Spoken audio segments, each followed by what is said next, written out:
Les Occidentaux se sont toujours arrangés qu'on ne s'unisse pas. Les Occidentaux, je parle bien de vos élites.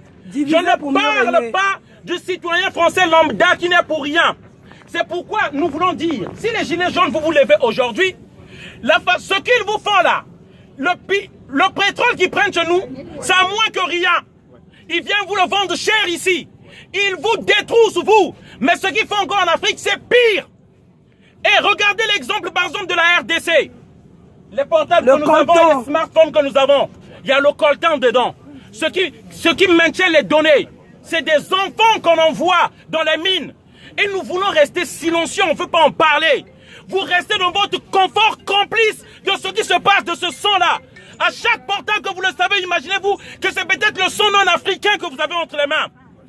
L'essence ou le carburant que vous mettez là, sachez que c'est le sang des Africains qui sont là. Des centaines de femmes violées par jour.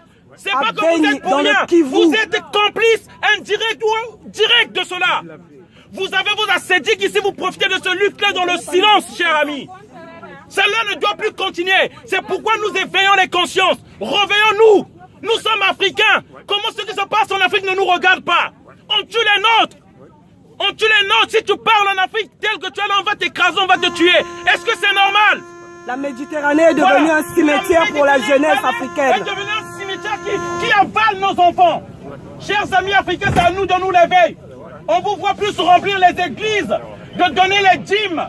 Et vous ne pouvez même pas donner 1 euro par rapport à la situation de l'Afrique.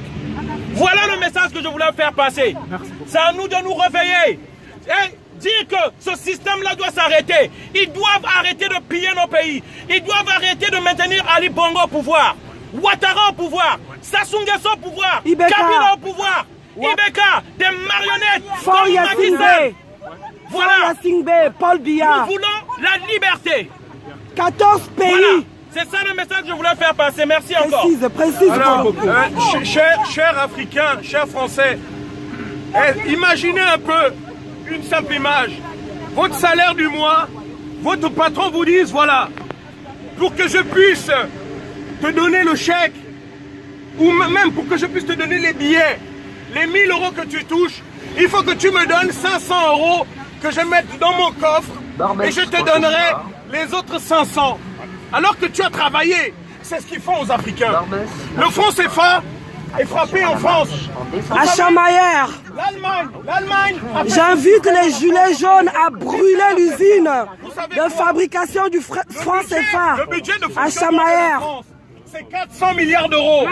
Pardon, je laisse le monsieur passer. Pardon, maman, pardonne-moi. 440 milliards d'euros. Ça veut dire que c'est l'Afrique qui paye le budget de fonctionnement de la France. Vous comprenez pourquoi la France ne veut pas que les Africains deviennent libres? C'est pas nuit, ça. Mais c'est de la folie. Les pays africains, les 13 pays, les 13 anciennes colonies françaises. 14. Ce sont celles 400 milliards par année que ces pays doivent verser à la France. 50% de leurs avoirs sont à la Banque de France. Les colonies anglophones, on leur donne même pas les intérêts. Ça veut dire que si tu veux un prêt, ça c'est le Gabon. on te donne pas ton argent, on te dit non, on va te prêter l'argent, on va te prêter ton propre argent. C'est de la folie, ils prennent les Africains pour des imbéciles.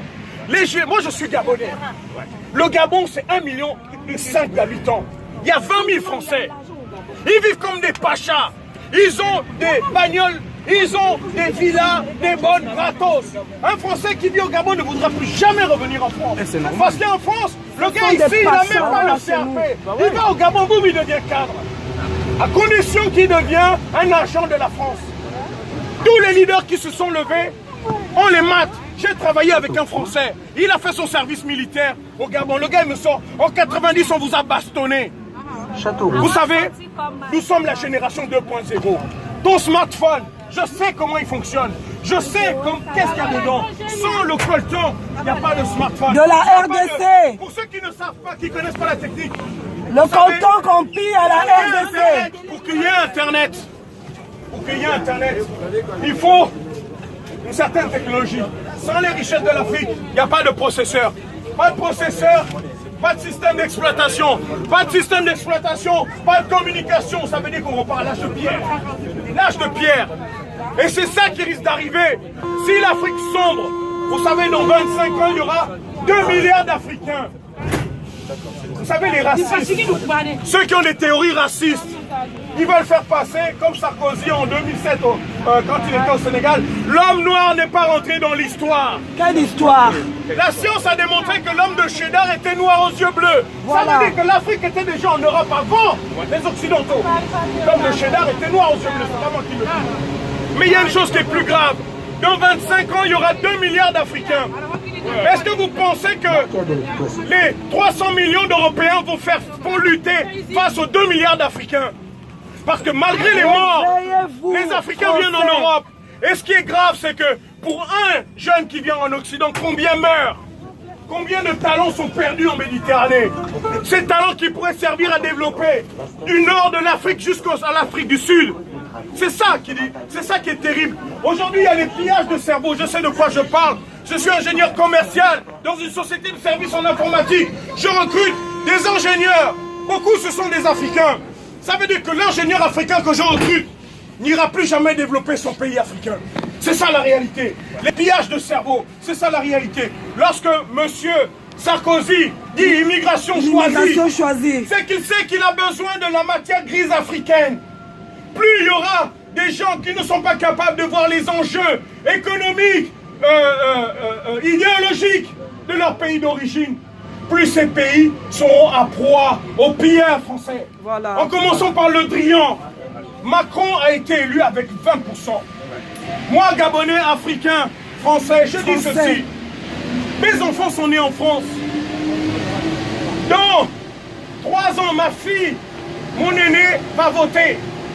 Imaginez que, à la prochaine élection dans 3 ans, toute ma fratrie, on votera contre Macron. Vous aimez les dictateurs, on va vous mettre Marine Le Pen en place. Vous allez voir c'est quoi les dictateurs. Il faut gérer le mal par le mal. Et tout ça que vous dites, vous êtes fous, ne croyez pas. Parce que ils sont forts à nous mettre des dictateurs. Ali Bongo, on ne l'a pas voulu. Sarkozy a mis en place Ali Bongo. 1,5 million d'habitants, les Gabonais vivent comme des chiens, alors qu'on devrait vivre comme les Qataris. Vous allez en Algérie, il y a du pétrole. Mais est-ce que les Algériens sont libres? Est-ce que les Algériens ont un niveau de vie par rapport à ce qu'ils ont comme ressources?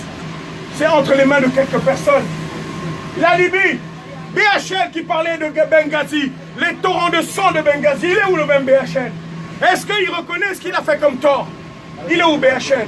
Kadhafi n'est plus. Vous savez pourquoi Kadhafi n'est plus?